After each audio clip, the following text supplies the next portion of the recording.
भूतिया कहानी। पुरानी हवेली का राज। एक छोटे से गांव के किनारे एक पुरानी हवेली थी। लोग कहते थे कि वहां रात के समय अजीब अजीब आवाजें आती हैं, कभी किसी के रोने की तो कभी पायल की छन छन की। किसी की हिम्मत नहीं होती थी कि वहां रात गुजारे। एक दिन शहर से एक युवक रवि गांव में आया। उसने सुना कि हवेली में कोई खजाना छिपा है। लालच में आकर वह एक लालटेन लेकर आधी रात को हवेली पहुंचा।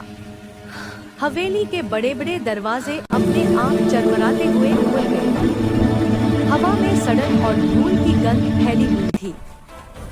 जैसे ही रवि ने अंदर कदम रखा, उसे लगा कि कोई पीछे पीछे चल रहा है। उसने मुड़कर देखा, पर वहां कोई नहीं था। वह डरते हुए सीढ़ियां चढ़ने लगा। तभी एक पुराने आईने में उसे एक औरत का चेहरा दिखा।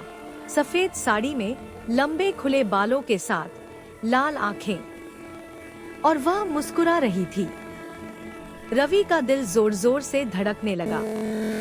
उसने आंखें बंद की और फिर खोली, पर औरत गायब थी। तभी हवेली की दीवारों से कराहने की आवाजें आने लगी। आवाजें कह रही थी, यह मेरा घर है, चले जाओ। रवि भागने लगा, लेकिन मुख्य दरवाजा अपने आप बंद हो चुका था। उसने खिड़की की ओर दौड़ लगाई, मगर वही औरत खड़ी थी। उसकी ठंडी सांस रवि के चेहरे से टकराई और उसने सुना, सदियों से कोई मेरा इंतजार कर रहा था, अब तुम नहीं जाओगे। अगली सुबह गांव वालों ने हवेली का दरवाजा खुला पाया, पर रवि का कोई निशान नहीं था। बस उसकी लालटेन जमीन पर पड़ी थी और दीवार पर किसी ने खून से लिखा था, अब मैं